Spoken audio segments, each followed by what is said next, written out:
Hi. So hello, Pat. I'm glad to see you back. Hi, Tepsi. Thank you for joining us. I am really, hey, Matt. So I'm very excited about this week to see how everybody's doing on their bad habits. So it's not quite time to start yet, but we're definitely going to talk about what progress we're making, or if we're not quite making the progress that we wanted to make, how are we treating ourselves? So I'm just going to wait for a few minutes and see who all's going to join us tonight. Hope you are having a wonderful St. Patrick's Day. I'm wearing my green in honor of this special occasion. I don't have anyone with me tonight except my dog. So if we have technical problems, I do not expect her to be able to help. We'll just have to work through it because she will not be able to do anything for us but perhaps bark. And I'm hoping that she won't, but I wanted to come over here and bring her. So she's over in her crate being a good girl for now. Tell me, let's see, I'm going to go over to the chat for a minute. Can everybody, let's see.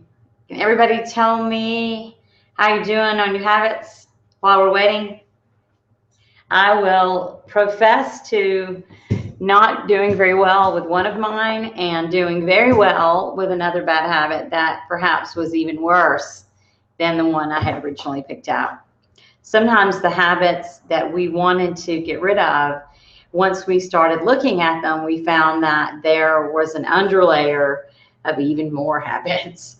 Somebody called it, Craig called it like a whack-a-mole game, which I've never played.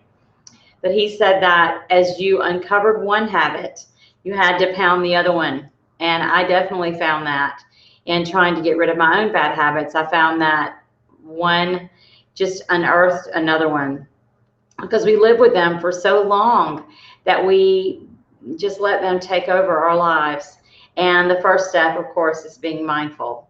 So I'm going to watch here, and I know Tepsi is just joining us tonight, so don't expect her to have gotten rid of any bad habits, not because of this program. So if anybody wants to give me their, Pat, how are you doing on your worrying? Doing better. That's awesome. Doing better, envisioning those and worried about the way I'd like to see them. That's great. So it was easier for you to envision them being well than for you to envision yourself not worrying.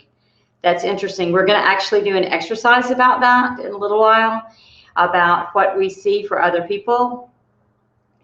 I think that a lot of times we can see better results for other people than we can see for ourselves. That's pretty standard. Doing better, taking things slowly, getting some peace. That is wonderful. Didn't mean to hit return. Help me doesn't help. Right. Doesn't help when worrying. No. And so, Mac, was it the fact that you wanted to be healthier and that would help you with the stress? So the stress kind of caused you to have some other unhealthy habits? That definitely has been that way with me. And when we discussed it last week, that when I discovered that, okay, so I'm past just eating poorly because I'm hungry, it's time to eat. Now I have a bad habit also of wanting to eat badly when it's time to celebrate. So I had to get rid of that one. And then I got stressed. And then I thought, oh no, when I get stressed, I want to eat too. So all around, I discovered one bad habit after another. Let me just check back over here for a minute. Okay. Tepsi, since you haven't been busting habits, do you have any habits that you would like to break? I feel like we all have some. Maybe we don't know about them. I think that once we started taking a look at our habits, we found that we had more than we might have first acknowledged. At least I certainly did. So wait a few minutes. Walking helps to relieve stress. That's good. Yeah, I think I used the example of when things were going poorly at the office, we would say, thank goodness this has happened. And it was really ridiculous, but it really made things different.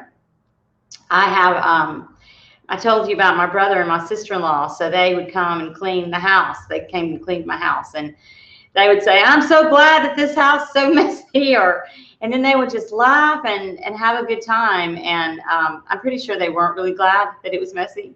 All the animals I have, sadly, are a mess.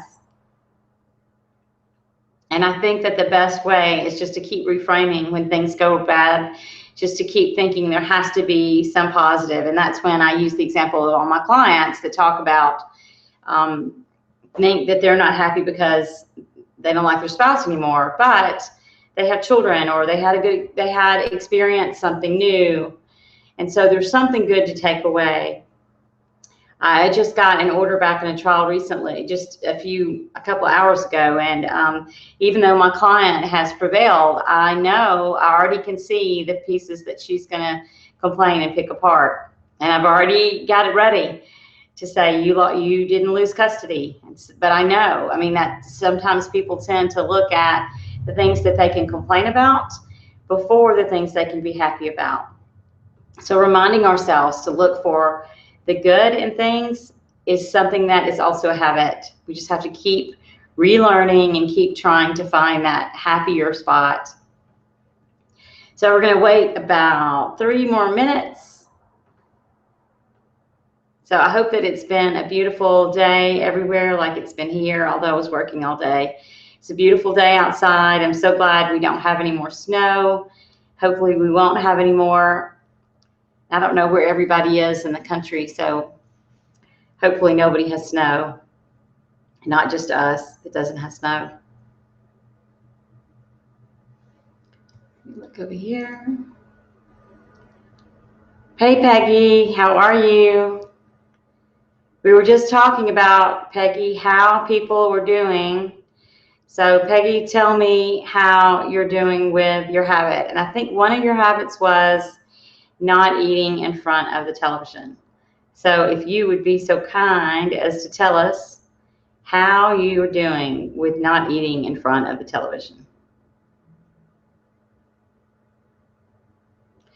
The television is, that was Dee. Dee's not on the call tonight. She sent us a message, but that was hers, that she didn't want to watch television. I will say that during the course of this webinar, I've really stopped watching television altogether. And like I described, I'd started by forming a new habit by sitting down at the computer as soon as I came home and starting to do something new. And that worked. I diverted the habit of just sitting down and watching endless loops of cooking shows by sitting down and working for just a little while. And then soon I got into the habit of writing and working on my new business every night instead of just mindlessly watching television. Peggy, tell me what's up. How you doing? On that bad habit.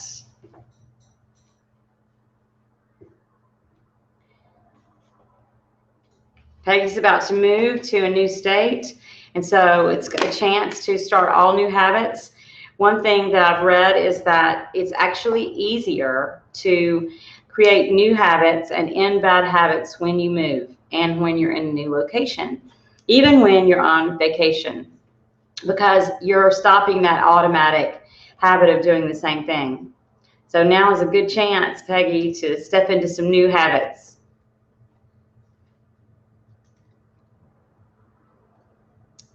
Okay, I'm going to start just a second. Doing great overall. Got to see. Eating in front of television, eating rice chips. That's good. Right. I think that you're going to see, Peggy, that you can start all new habits, which is what we're going to talk about. So we're just going to go over. I'm going to go ahead and start. Turning this off so I won't be so distracted. So as we started a few weeks ago, the idea was to become really clear on what the habits are that you wanted to get rid of. And I use the analogy, as you know, of clients. And this week, the chapter was called Your New Life, because when you are getting a divorce, one of the things that often is the most vexing is, what am I going to do now? Right?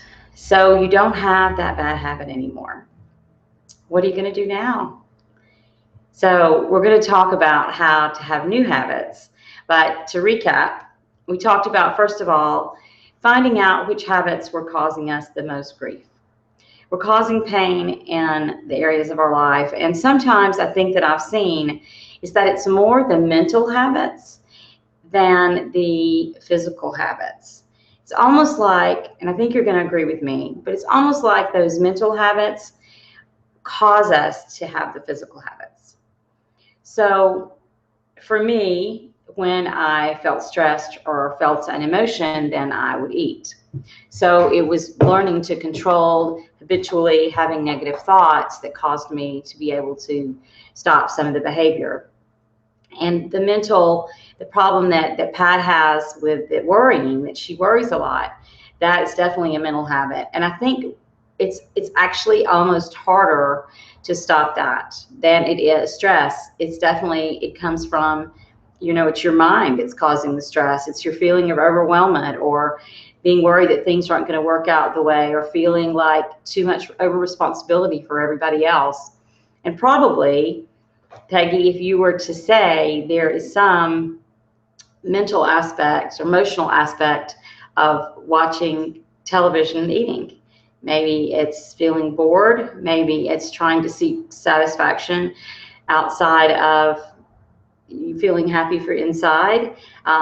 I certainly am guilty of those kind of things myself.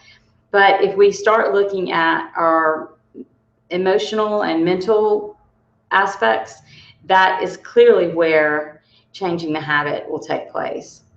So one exercise that we did was we really looked at what is the worst thing that can happen to us if we keep doing this, if we keep going down this road that we're going on. Now, one of the things that we talk about in Law of Attraction is that the universe or the world, whatever, you're going to keep running into these same situations, these same things that are vexing to us now. Until we learn to master those, they're going to come back again and again. Last week, I had a situation, actually 2 or 3 weeks ago, I had a situation that arose and I reacted to it. Somebody said I found out they didn't really like me. And you think, I'm sure you're thinking, well, who wouldn't like you, Lee? But I thought the same thing. I thought, I can't believe this person not only doesn't like me, but I had really been supportive of this person, and it hurts. And I had to wrap my head around the fact that I wanted to go and try to get them to accept me. And I realized that habit, that the first thing I did when somebody expressed disapproval of me was try to fix it. Now, and we've talked about how we learn things. Well, my dad has a mental illness, so it was always trying to fix things for my dad. So I wanted to fix things. If anybody has something going wrong, I want to fix it. And I suppose that's why I'm a divorce lawyer, even though I can't always fix things, clearly, as a divorce lawyer. So that was a habit that I had.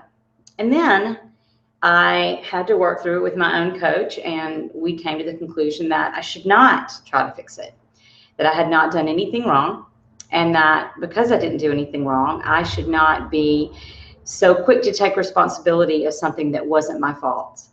If I had done something wrong, clearly you apologize. But the fact that I hadn't, and I still felt this need to go and say, please don't be upset, or what can I do?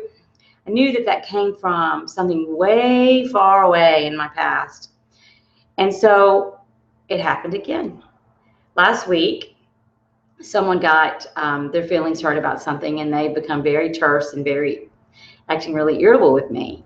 And this is somebody that I really care about, and I wanted to fix it. So I said, I don't want you to be upset. I didn't mean anything by it. And he's still acting upset. And so I thought, I have to learn this. This is a lesson I have to learn.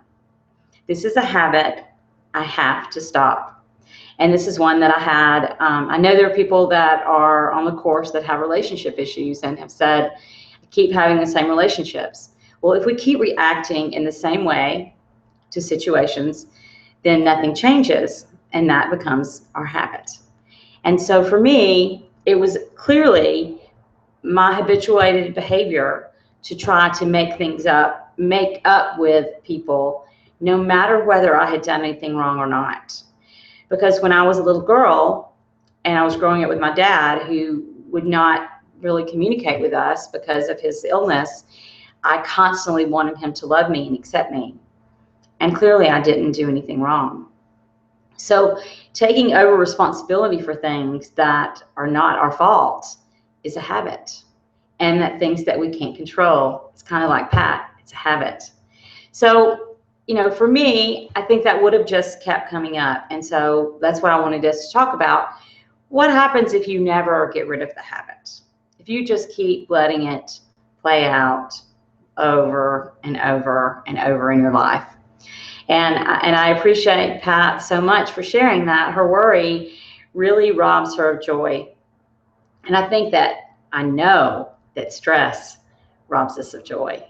So I'm going to ask you, put the chat back on for a minute, how many of you would agree that the mental processes are even harder than the physical? So while you're answering me about the mental processes, the physical ones are, I've never been a smoker, so I'm sure that's very difficult. And there are certain things, drinking diet sodas, that was pretty easy for me to stop. Eating the cheese was harder, but that definitely had a mental component to it. How many of you think that changing your mind is even more difficult than changing something physically? It might be because your mind, there's not really an easy way to do a pattern interrupt. Like we talked about, if you just change your pattern, if your pattern is every day to turn on the television and sit down and watch cooking shows, then you can interrupt the pattern by doing something differently. Yes, Pat says. So there's not the same kind of pattern interrupt when it's your mind. So you have to be super mindful. And that's one of the things that we talked about, is being mindful. So every time you catch yourself, Peggy agrees, mental is far more difficult, right? Every time you catch yourself saying something, you have to try to have another thought. So, and Mac, I'm going to put you on the spot. So when you said laugh now when things fall apart, when you feel like things are falling apart, what kind of thought process do you do now? Takes time to change your mind. Yes. And I think that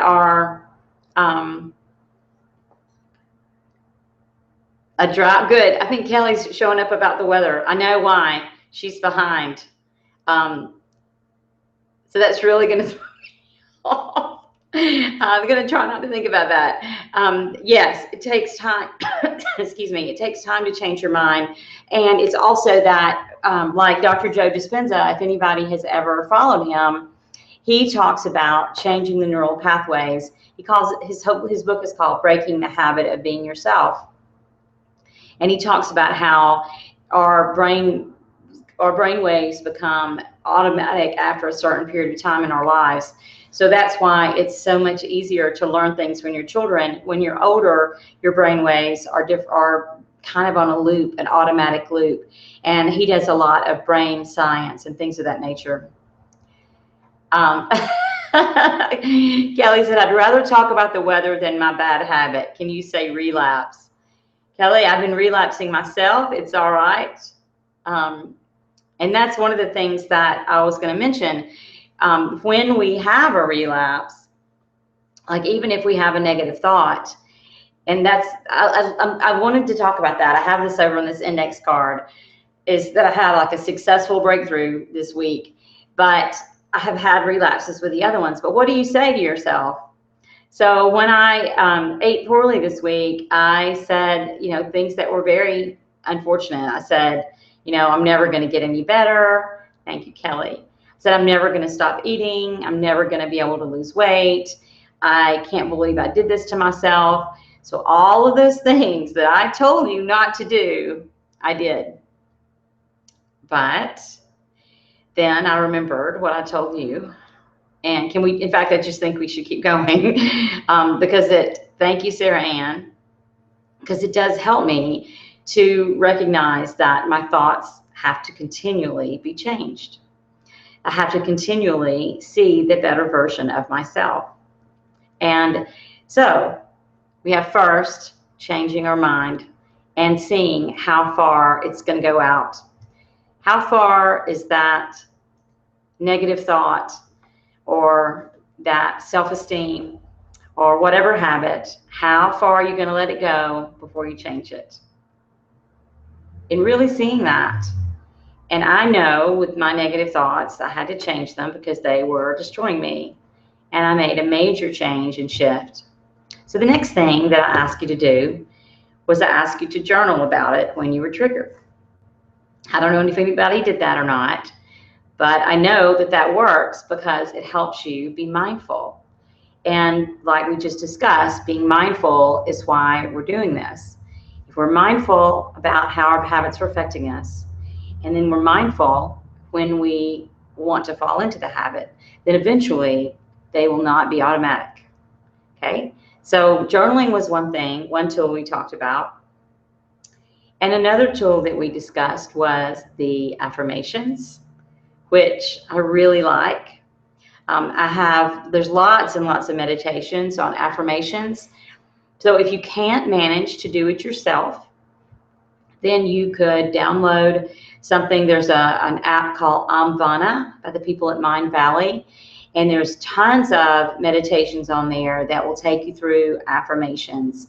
Affirmations on being confident, affirmations on loving yourself and on weight loss. In fact, I used the Amvana Silva weight loss method and was able to be very successful for a while listening to that meditation. And it just basically sends you the message because maybe you'll forget the affirmation. You'll forget to do it. I ask you to make some index cards and to put them where you would see them and to remind yourself what you are going to, how you are going to be now, how you're going to be without that bad habit. But if you can't do it, then there is an answer to that. So there's a way around it. So journaling, note cards, and then being really aware of your triggers. So, and last week we talked about triggers. So I'm going to ask you, I'm going to give you just a minute and let you tell me what your trigger is. Because last week I asked you to start being aware of your triggers, and maybe the week before that. But it's not like this is going to happen overnight. And I will tell you, I'm in the Facebook group. We share infinite possibilities that I formed. And yesterday, some people got into a little discussion about habits and addictions and how quickly you could change them. And I didn't get in the middle of it. I engage enough as a lawyer without having to argue on a Facebook post. I don't really care to argue, even as a lawyer. And so they were arguing about whether it was quick or not. And I would say that it is not something that you can do overnight. It's a process that we are doing. And that every step of the process, we are giving ourselves credit. So if you relapsed, or if you did well, or if you felt like you wanted to relapse, then I want you to tell me if you recognize your trigger. Because recognizing your trigger is the biggest part of stopping it. Because when you recognize it, then you're mindful and you can change it. So I'm going to give you just a minute. I'm going to go over to the screen share.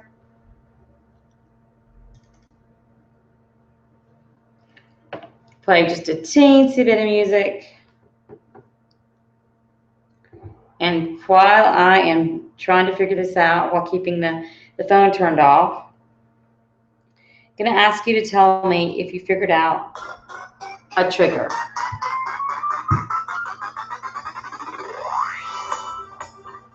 Just one thing. And every time I hear something hot, it makes me want to move. It makes me want to have fun. But it's something about this joint right here. This joint right here, it makes me want to, let it go. Can't let this thing cause I'll get away from you. Feel free right now, go do what you want to do.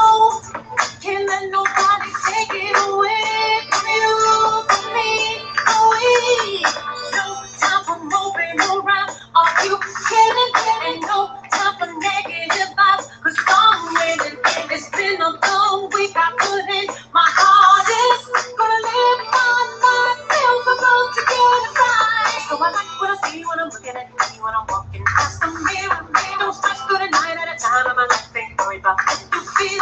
Got my head on straight, I got my mind right. I ain't gonna let you kill it.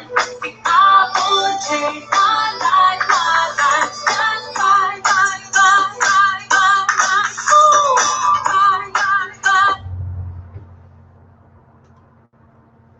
Okay, I'm back. Has anybody been able to identify their trigger? Because we're going to talk about, as soon as I get some trigger answers, which I know you probably have written, I just haven't gotten yet. I thank everyone who likes my hair. Yay. I appreciate that. Now, how about the triggers? What is your trigger? Like I shared earlier, if I find someone that in some way doesn't like me, I want to fix it. I start thinking of all the ways I can make it better. That's my trigger. I get some negative information and I obsess about it. And I think, how can I fix it? How can I fix it? Stress is the trigger. So really tired from moving. Being really tired is a trigger. Absolutely. Actually, what is overwhelm? Okay. Stress is the trigger. Okay. All right. So I'm going to talk with Mac first.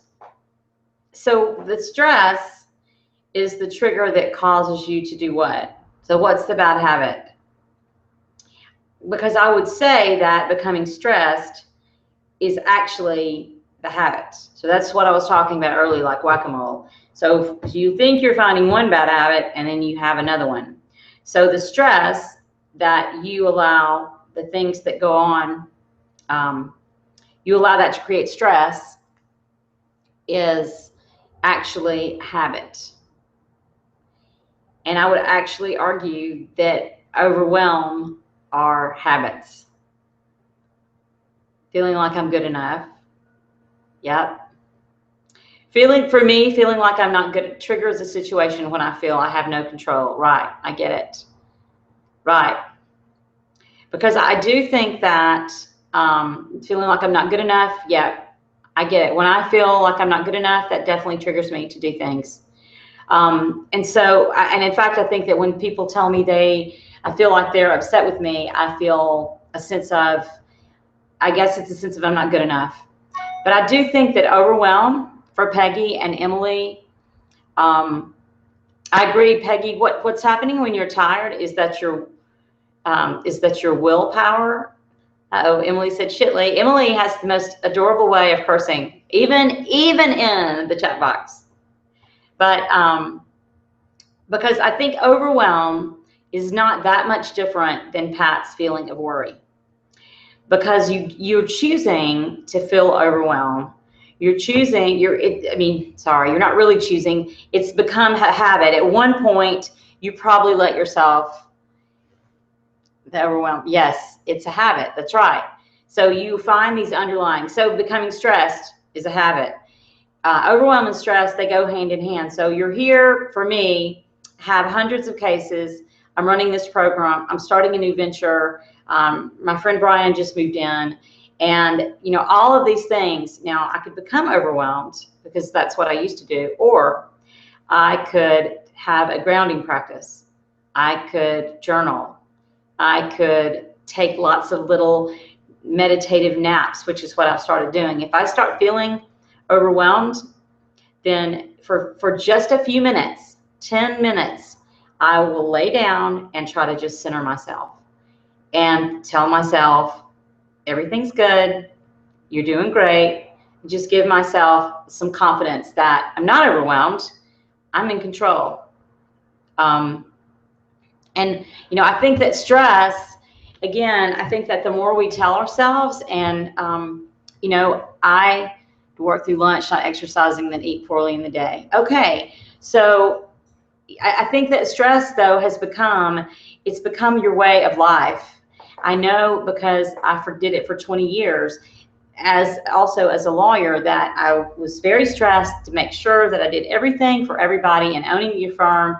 And having the responsibilities of staff, having the responsibilities to clients, there's really no, I mean, I understand that there's a lot of responsibility, but you can change that. You can realize that you don't have to be stressed. You're getting everything done. You're taking care of everybody. And I know it sounds difficult, but I did it. And you can do it too, Mac. You can change your mind about the way you're viewing things. And once you start changing your mind about it, then you'll see that you don't have to be stressed anymore. Because I know that at my office, I was miserable because I was so stressed. Center and break, my adult timeout. Yeah, a calm out. That's great. A calm out is great. And that's definitely what I've done. I'll just say, Brian, you know, I'm going to go in this room, and I'll just go in there for just a little while. Another thing that helps me when I feel a lot of overwhelm is to see what I can do later. You know, so instead of becoming overwhelmed by the many tasks that you have, perhaps what you do when you feel overwhelmed is you go and you write down everything you have to do. Kelly, don't feel disappointed in yourself. We're going to come back to that. So one of the things is that just write it all down, write everything down, and the things that you really don't have to do, which what I would do is have to-do list for 3-page long to-do list. And then with my 3-page long to-do list, I would feel overwhelmed because I have this problem, or I have it, I guess, of having multiple businesses going at the same time. I have had them for many years, had several businesses, and that can cause a bit of stress and overwhelm. But when I started seeing, what do you really have to do? What can wait? And I would put little, designations for A's or highlight the things. Now what I do is I make, phone calls, and I make everything a different list. Money, phone calls, emails, and that way I know what I have to do when I have to do it. So you can choose to just organize instead of feeling overwhelmed. You can choose to go and take a little calm out, which I like. And the same for you, Mac. You can choose to do something differently. Maybe you need the meditation app that your staff would think. They wouldn't know what to think when you're in there meditating, but it would make you feel better, and then you wouldn't be stressed. But something that I want to talk about that Kelly touched on, and we talked about last week, yes, prioritizing definitely helps the overwhelm, right, is that when you start to feel like you haven't done enough, you have to look at your end vision. And I had this kind of analogy come to me last week. I have this vision that's really huge. So if you have a vision for yourself, let's say your vision is to not worry anymore in your past. That seems like a big vision, to never worry. Or what if it's to lose 20 pounds? Or what if it's to make $1 million? Or what if it's to write a book? You have a big vision. And I learned this from my habit book, but I also have seen it. If you don't appreciate yourself all along the way, you give up. Absolutely give up. It's happened to me several times. Because you see the big vision out here, and this is what I learned from the habit book, but I know is true. You see what you want to achieve, and at each step, you don't see yourself getting there as fast as or as quickly as you want to, and you give up. And it's the same thing with a bad habit. And so what the writer calls it is shaping. It's called each behavior that you have begins to shape you. So really, Kelly, the fact that you recognize that you had a relapse means that it's no longer a habit. So maybe you didn't want to do it and you're sorry that you did it, but you should be proud of yourself for the fact that you acknowledge that you did it and you know that you can do better, or you're here, right? You're here on this call. But if you just keep in mind that every step of the way, even a recognition that I'm going to do better. I mean, I like what Max said earlier about taking it slowly and just taking a few steps, because every single seed that we implement towards getting to that new place is part of building our vision. And I thought about how when I was a kid, we used to I lived in a new development, and there were always houses being built, and so there would be nothing but rows and rows and rows of dirt. And then there would be rocks and gravel and all kinds of things like that and debris. And yet one day there's going to be a house there. And then I started even expanding that to think about condominium developments. Thankfully, I've never bought into one of those, but I have looked at those plans. So you see a vast expanse of beach. And they tell you, in fact, there's one in Mexico that I looked at. Again, glad I didn't buy that. But you look at this huge expanse of beach, miles, and they tell you they're going to build a condo and they're going to build a spa. They're going to build pools here and fountains and hot tubs. And all you have is that vision. But do you still buy into it? Fortunately, I didn't. But a lot of people did because it's there now. When I was there with Ashley a few months ago in Tulum, I actually saw the place that I looked at. The place that was formerly was called Dhby Center for Living, and it was built out. We couldn't even figure out, Peggy was actually with us, and we couldn't figure out how to get in. But there were buildings upon buildings upon buildings, and when I first looked at it, it's nothing but an expansive beach. And so that's how I want us to look at our vision, whether it's to have no stress or to feel calm, peaceful, not worried, lose weight, write a book, make $1 million, start world change. We have to appreciate every step because every part of that is the building block. If you think about that analogy, think about the first brick that went down. Without that first brick, they never would have built that resort.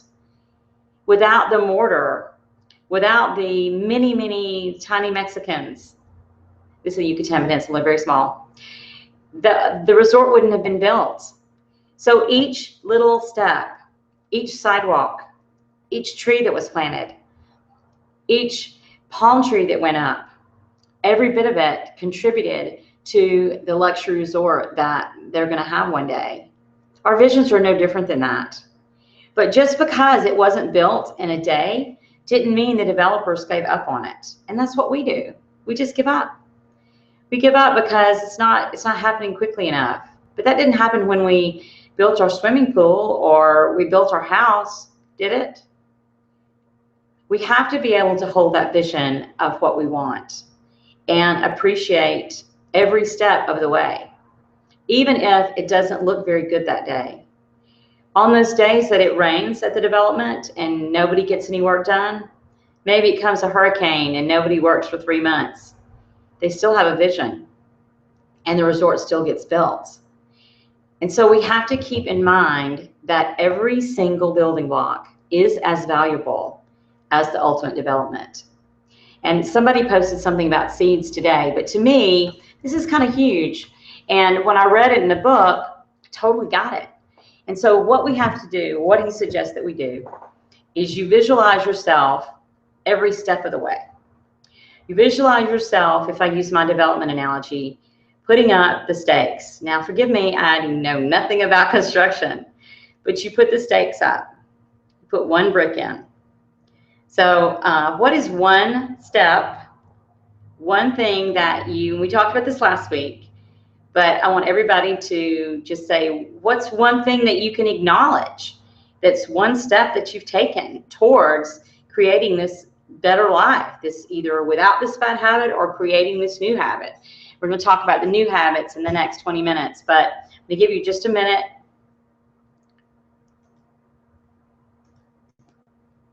So I want you to tell me one habit. I'm sorry, not one habit, one piece.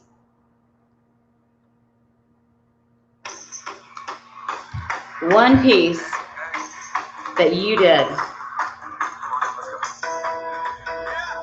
One brick you laid, one piece of concrete, one stone. Did you pick out the windows? Did you pick out the colors? What is one piece that you've done? So you can say, I have taken this one step. And you can appreciate it, that one step. Don't want to be too loud with the Macklemore.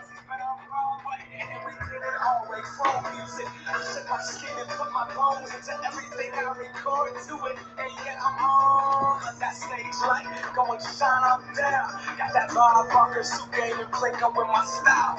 Money, stay on my craft and stick around for those pounds. But I do that to pass the torch and put on for my town. Trust me, I'm a INDEPENDENT shit hustler. Chasing dreams since I was 14 with the 4-track bustin'. Halfway across that city with the back question.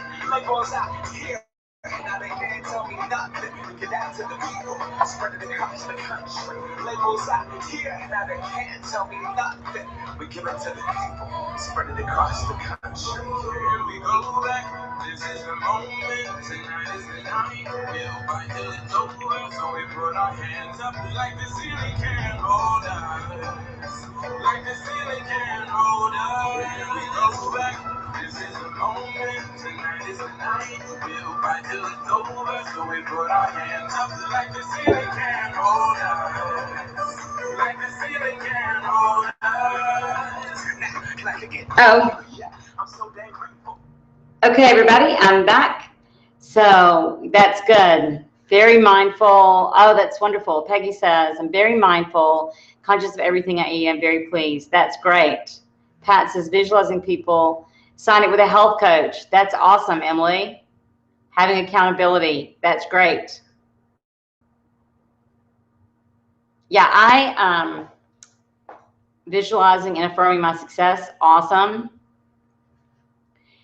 For me, one of the things that I've done is I have got rid of all the bad food. That is very good.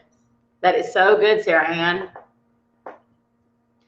Waiting for Kelly. Kelly, I know that you have gotten up and you have worked out with Brian, even when the thing didn't work.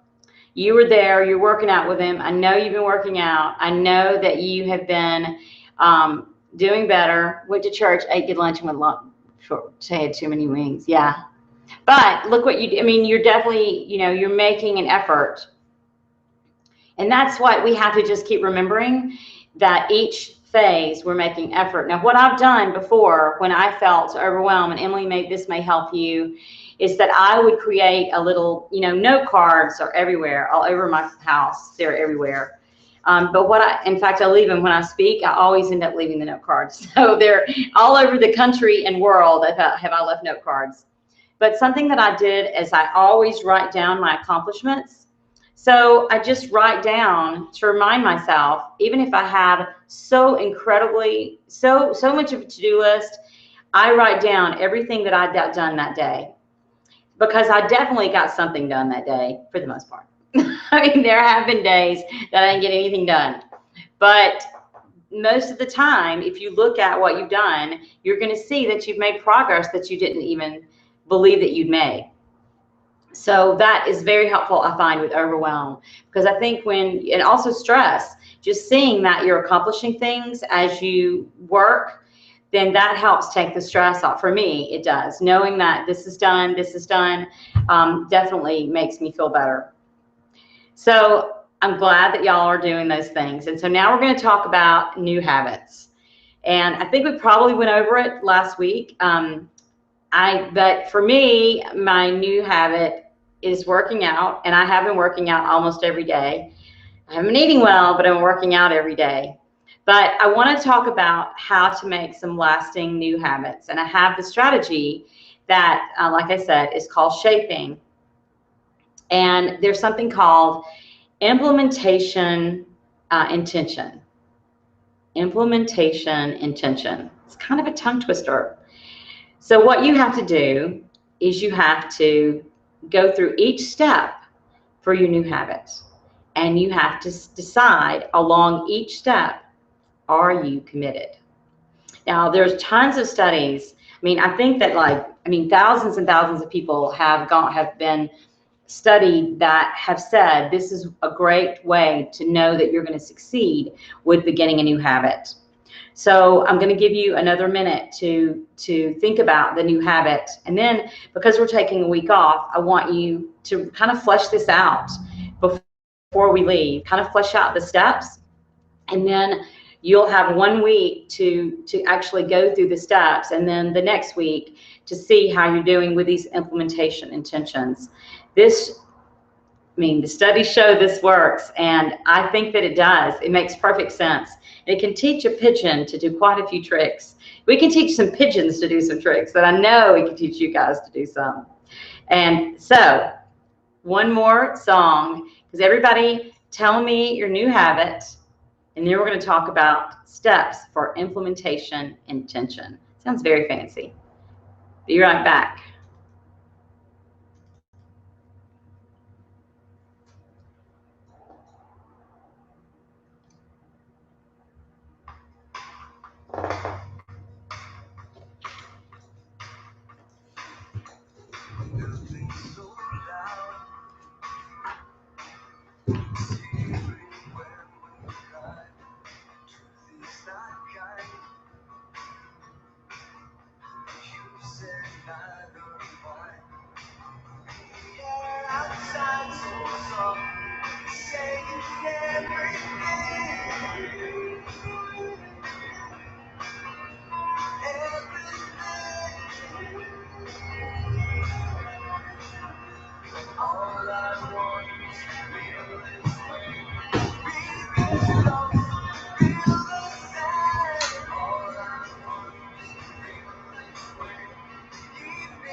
All right, so Sarah Ann said, new habit, exercise. So I'm waiting to see what some more people, like I was talking about my notepads. I have notes of what everybody's habit is all over the place from where I've been taking notes when we talk.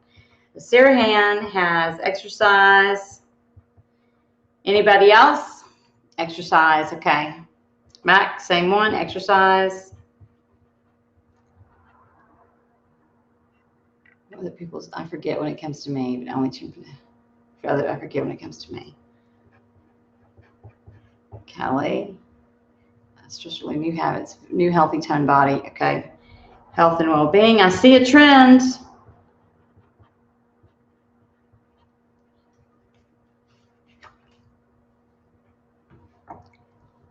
All right, and I think I already know some answers to these.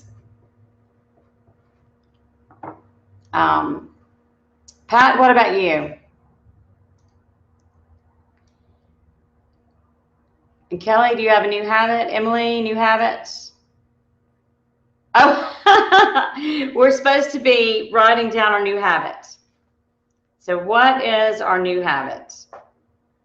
The new habit. Exercise, that's mine too, because I have to keep it up. It's just been 1 week. Can I say I'm freaking out? But I'm, yes, exercise, that's good. You're writing it down. You're affirming it, claiming it. I'm exercising. Now, Emily, you know that if you can't put it down, then you can't do it. So we have to affirm, yeah, I'm exercising. I love you, Emily. So let's see. So Pat, Kelly, I think everybody except Pat and Kelly have put exercising. So this is going to be easy. It's going to be a very extremely easy exercise.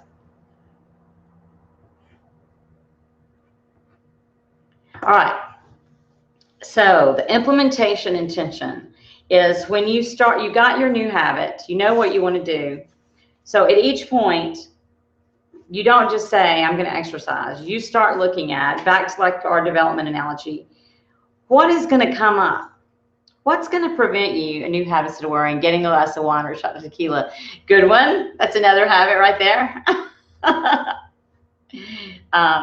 So what is the steps that you take to start exercising? And what are the obstacles? Because if we can start looking at what the obstacles are and start determining, if this happens, then this will happen. If this happens, then this will happen. Set my alarm. Good. So what obstacles are we going to have? So you guys can just tell me in the chat. One thing would be not enough time. Not enough time to exercise. I'm tired. So think about some other ones. Not tired. No time. I don't feel like it today. What are some other ones for exercise? And Pat's new habit was wine and tequila. That one's easy. Because the idea is you go ahead and look at your obstacles and then decide, can you commit to that? So if you, and don't use something like that. Right, hit snooze, staying up too late, that's an obstacle, okay? So if you set your intention around time, then that's a bad idea. Because let's say your intention is to exercise every day at 6 o'clock. Well, what if you are, right, that's the way I feel too. But we can change that, Peggy. We can change that by changing our mind around that. Use of suggestions, Pat, about what? I'm happy for suggestions. I'm sure everybody's happy for suggestions, but what other habits besides worrying, if that's they don't have to be tied together, just what's your new habit? So the obstacles. So Peggy, it sounds like Peggy's saying, and Emily also, and actually also Kelly, and I would have to say I'm the same way. If I don't do it in the morning, it's not going to happen. Aha. So are you saying that you can't commit to exercising unless you do it in the morning? If you are saying that, then you're going to have to, right, later never happens. Right, absolutely. So that's your decision that you're making, though. You're actually committing to not exercising unless you do it in the morning. So this is what an intention implementation is about. New habit instead of worrying. Okay, I'm going to think on that one.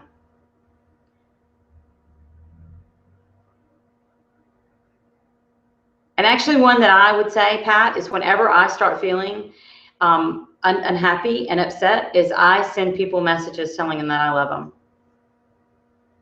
I send messages saying I love you. I send messages telling people I support them. I send Facebook messages or text or call. I try to, it instantly makes me feel better because I put myself in a different energy. That's okay, Kelly. You missed the last 2 days. That's all right. You can watch the replay. You can catch up.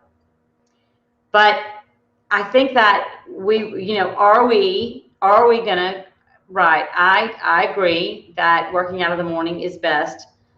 So, but along with this implementation is what's gonna happen if you can't work out in the morning? Does that mean you're not gonna work out? Is that what we're saying? So are you gonna commit to exercising if you can't work out in the morning? I'm not preaching. A client a couple of days said, "You're really preaching to me." I didn't mean to. But I mean, this is why we don't change habits, because we set these expectations about what we have to do, and then we don't have contingency plans. So we need to have, if we really want to change this, we need to have some contingency plans. So if you can't work out in the morning, what are you going to do so you're still going to exercise? Emily, if you start getting caught up in your kids, yeah. Right, I'm the same way, but maybe we can do some small exercises. Maybe we can say, if you don't work out in the morning, this is what we're supposed to do. If this happens, then this. So the number one thing that I see so far, the reason why this is our new habit, and obviously what gets in the way is our lives. So what's going to happen if we can't exercise in the morning? Are we going to scrap it? Or are we going to say something like, I'm going to do 10 minutes of walking in place. So what I've been doing with Brian, and of course you can imagine, we've been having a little dance party in the afternoon and just dancing to a couple of songs if we don't exercise. Picking up the weights while I watch television for 15 minutes. Just doing something every day, because the more we don't do it, the more we get out of the habit. I'll go for a walk or run at night. Okay.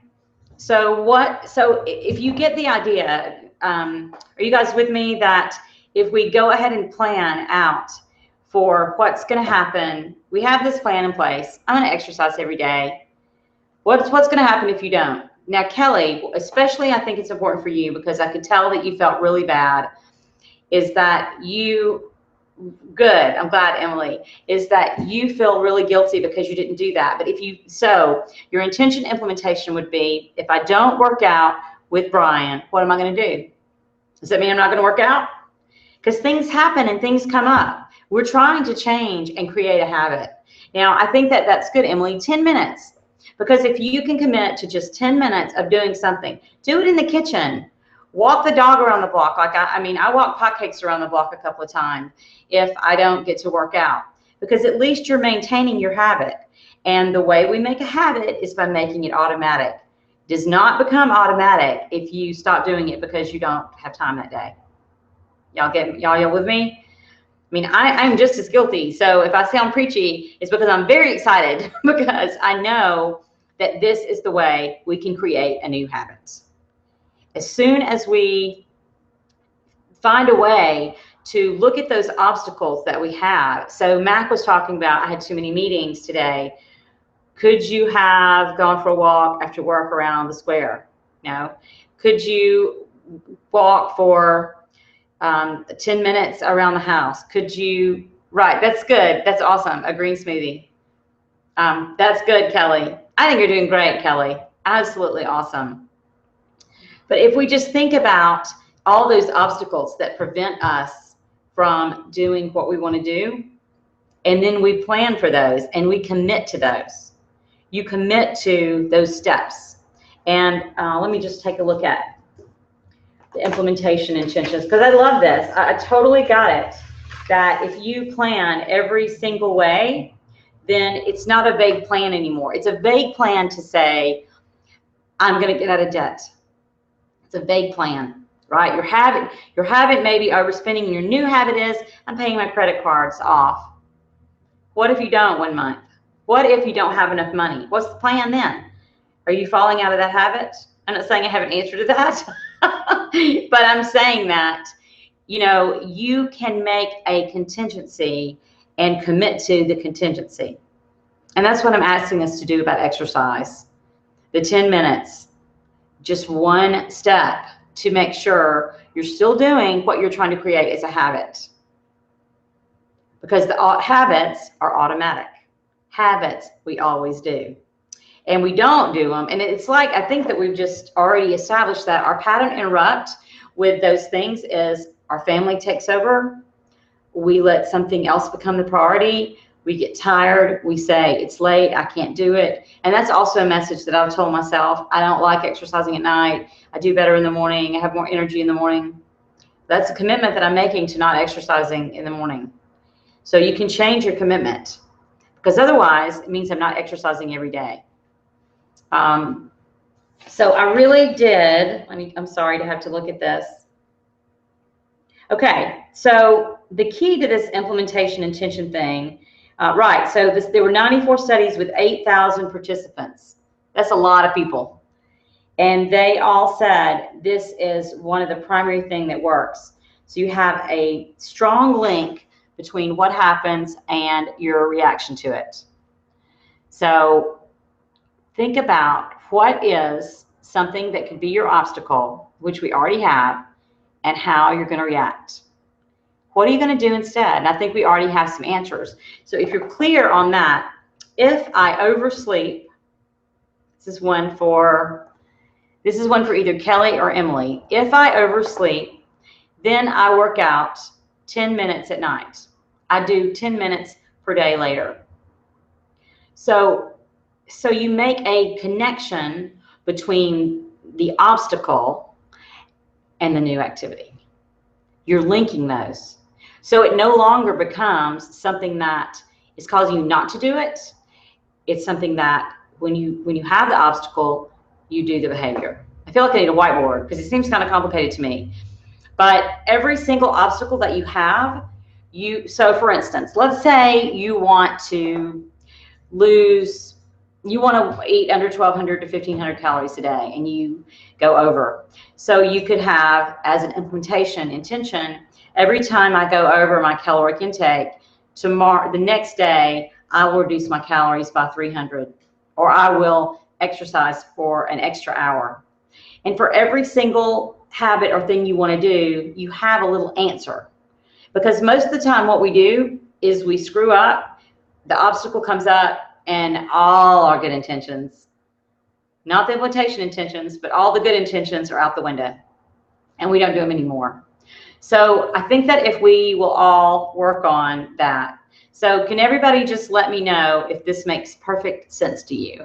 It makes sense to me. And I know it's a little work, and I tried to tell you earlier that it's not, I do think, I know that it's a process, and I know that building new habits is also a process. So if everybody could just tell me if you have got that whole concept, implementation, intention down. Then I'm going to show you a video. Oh, there's one more thing I wanted to do. I'm running a little over tonight. Sorry.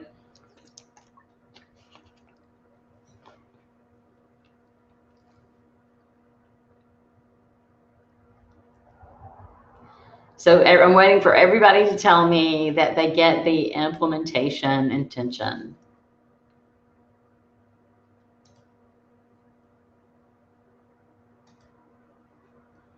Emily says, yes, she's nodding her head. Well, that is so sad that I can't see her nodding her head. I would love that. A contingency, right, a contingency plan.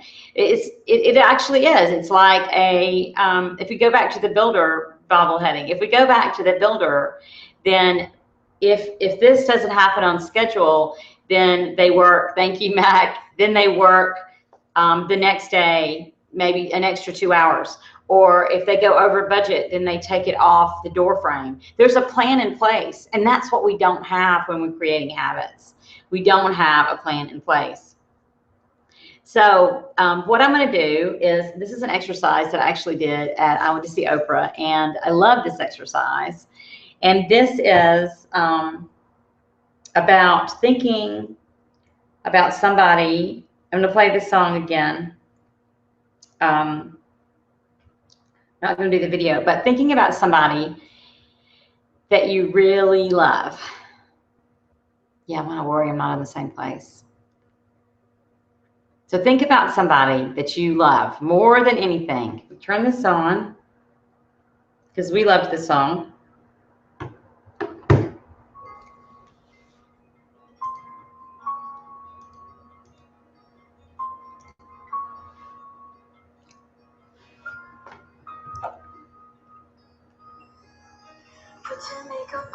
So think about the person that you love more than anything in the world.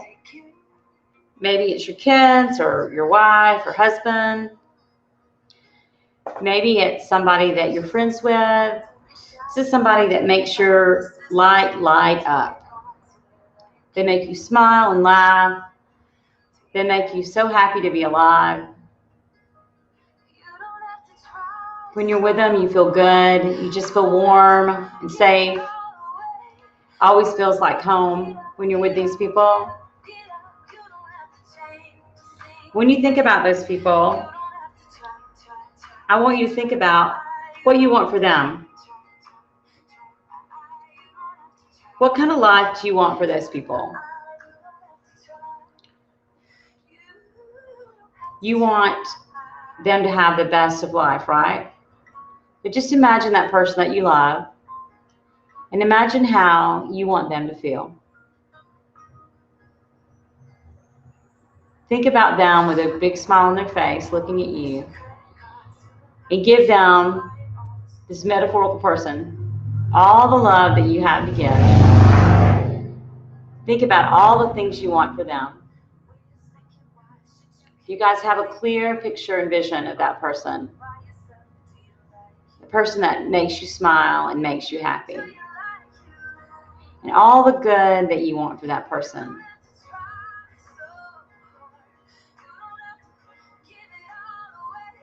So I'm waiting now to see that everybody goes, yep, I got that person. I have them in mind. They make me happy just to be with them. They make me smile. They make me cry. They make me feel so much love.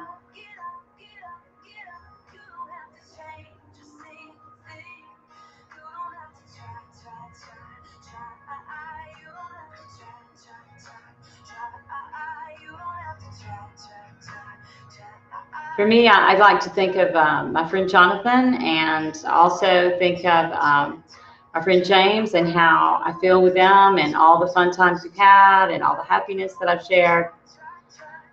So, waiting for you guys. Yes, got it. Thanks, Peggy. Yes, got it. Yes, yes. I know it feels good to think about those people and all the things you wanted. Yes, all the things you want for those people. Now let me ask you, let me just ask you this. Can you feel that for you? All that love and all that warmth and emotion and energy that you have for that person that you love so much, can you give yourself that? Can you love yourself that much? Can you hold yourself in that same light? Can you acknowledge that you are the reason that you have that light shine, that you make yourself happy, that you are as special as they are? Can you guys do that? And all that energy and all that love that you give to those other people, I'm asking you to give it to yourself. And turn the energy around and bathe yourself in all that love that you give them. Because that's what we don't do. We love all these people so much. We appreciate the warmth they bring into our life, and then we don't give ourselves that same love. We don't hold ourselves in that same energy. I know, Pat, it is easier, and that's why I'm bringing your attention to it, because I want you to see that we have to love ourselves. We have to give back to ourselves. We have to bathe ourselves in love and energy and warmth. And think about all those things you would do for that person. And the things that I'm asking you to do tonight it's a little work to figure out a contingency plan, a plan B. But if you'll do that, you would do that for this person. You would do anything in the world to make that person have a better life. So what I'm asking you to do takes time, energy, thought, commitment, but you would do it for them. I want you to do it for yourself. I want you to find that in yourself. And so it's just a little after 9, and I just want to, I like to show these videos, and this has absolutely really nothing. Thanks, Emily. This doesn't have much to do with this week, except that this person had a vision, and I'm so happy, Sarah Ann. It makes me want to cry. I love you all. So I want you to watch this lovely video with me, because it makes me smile and makes me laugh. And if you need to go, I understand. So we're going to just watch a video real quick, and then we'll be finished.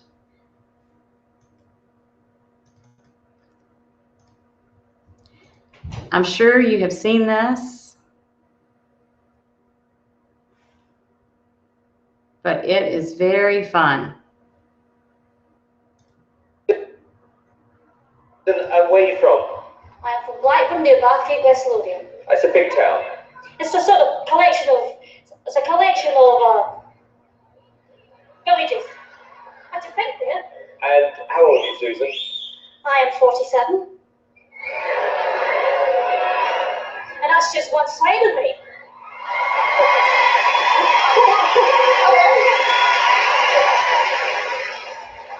Okay, what's the dream? I'm trying to be a professional singer. And why hasn't it worked out so far, Susan? I've never been given the chance before, but here's hoping it will change. Okay, and who would you like to be as successful as? Elaine Page. Elaine Page. What are you going to sing tonight? I'm going to sing My Dream Good Dream from the Wizard of Oz. Okay, big song.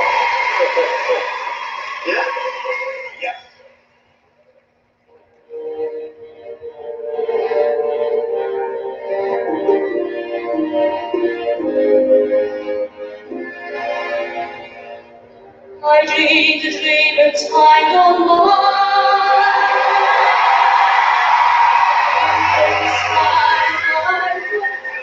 You didn't expect that, did you? Did you? No. I dream of love that never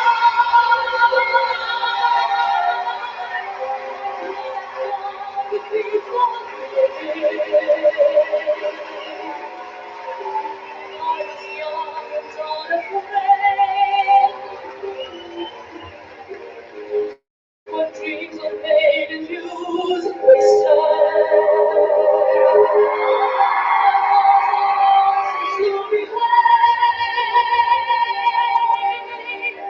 no sweat song, no wine tasted.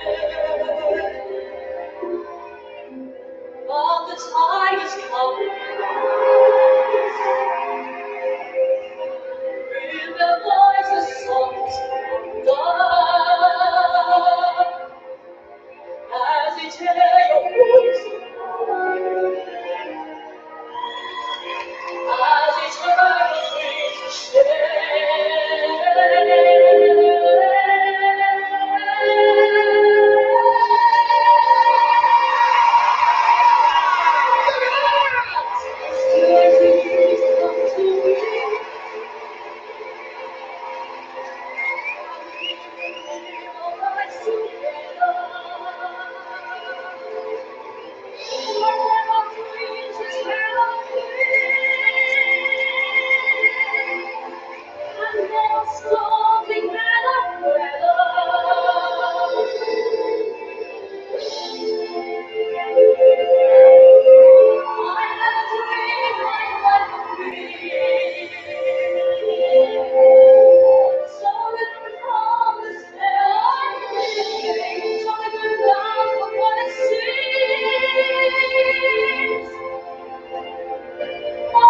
Kill the dream, my dream.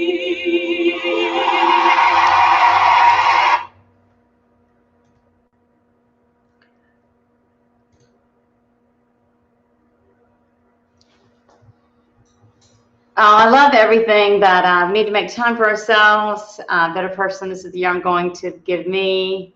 Second time, I get it. So I love that video. And like I said, it doesn't have a tremendous amount to do with this, except that I love that. That's right.